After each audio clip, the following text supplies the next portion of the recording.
Yun. Basag ni Maria, mga kagimat, no? Basag ni Maria, hinihingi sa atin ng ating kagimat, no? Ito'y mabisa po itong basag ni Maria pag sinamahan po ng pangalan ng 7 Arkangeles. Usually, yung iba nasa atardar yung ginagamit, yung iba may lihim. Pero yun po, yun at yun pa rin yun. Ano man ilagay nyo, no? Usually, pang nakalagay po sa atardar, no? Basag ni Maria pag sinamahan ng 7 Arkangeles sa natatukutan din sa lupa na pwede natin gawing kalme, no? Kagimat, na pag-usapan natin. Dadagdagan pa natin. Bibigay pa natin yung balabal ni Maria at saka po yung panalangin ni Maria sa Ama. Tara, pag-usapan natin sa Team Happy Hour. Let's go!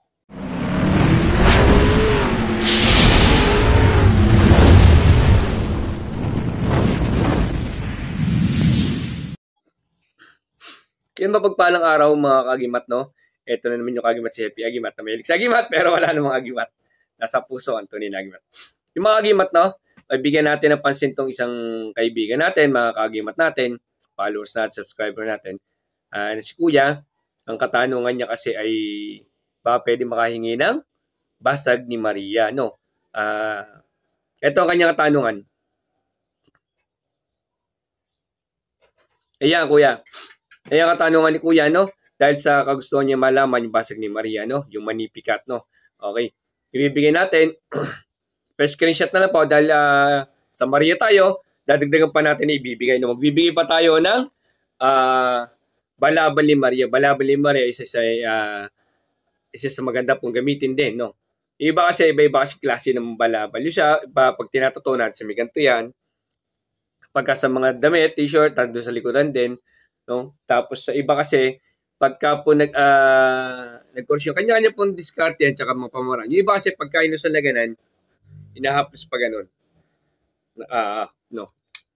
Tapos, kamay, minsan ganun pa ganun kasama para nakabalabal nga sa kanila. Iba-ibang diskarte, meron pong ganun pamamaraan, pwede naman diretso usal lang. No? Okay? Tapos, isa pa yung panalangin ni Maria sa Ama, yan po isa sa ginagamit ko, lalo po sa mga bata, mga buntes, mga babae na hingi ng tulong. Yan panalangin ni Maria pong ginagamit ko.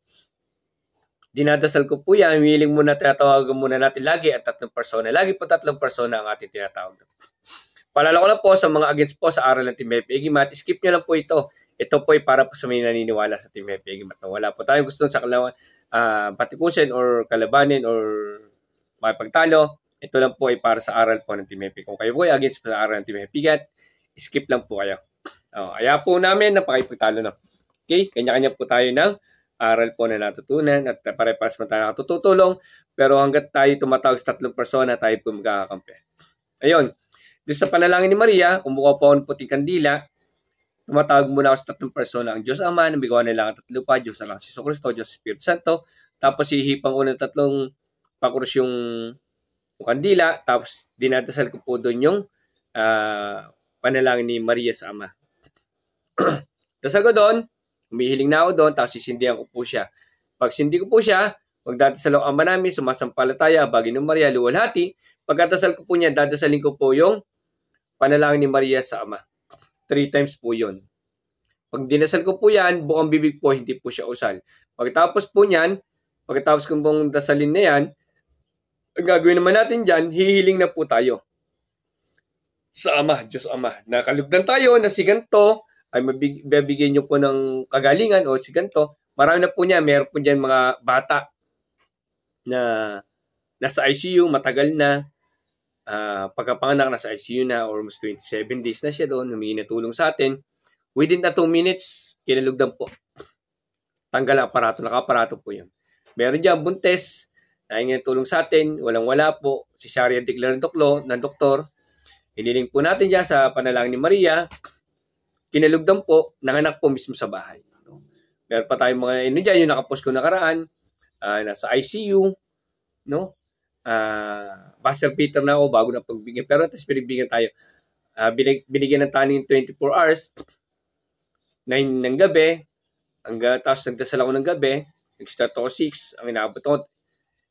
Ayun, meron pa akong bibigay idea sa inyo, no? Nakatatlong kandila ako. 3 ulit. Pag hindi ako kinalugdan ng isa, uulit ako panibagong kandila ulit. Pag hindi kinalugdan, ulitin ko pa ulit 3. Hanggang 3 po. Pastor Peter po ako.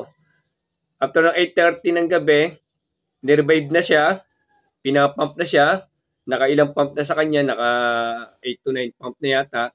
Sabi ng doktor, wala na daw. Tapos, pagtapat ng buzzer beater 9 p.m., nagmulat yung pasyente. Sabi ng doktor daw, himala daw. Sa akin po kasi hindi ako naniniwala sa himala eh.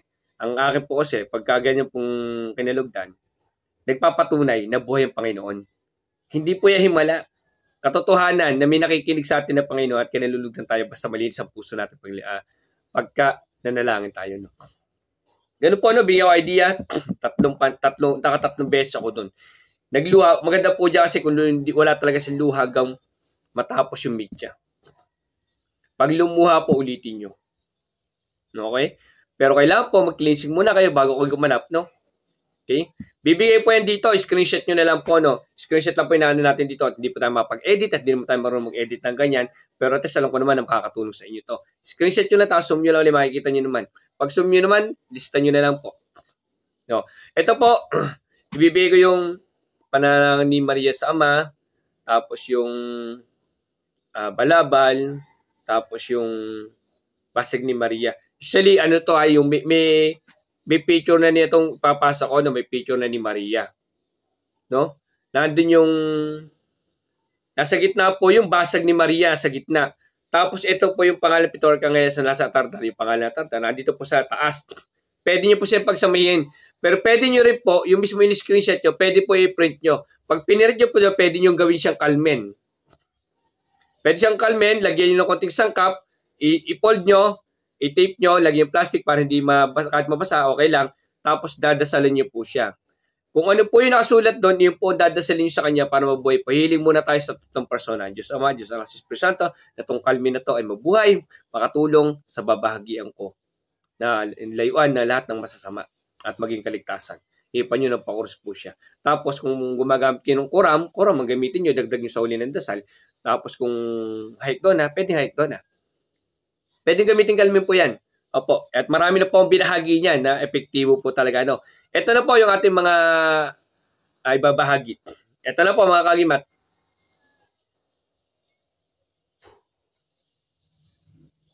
Pa-screenshot nyo na lang po.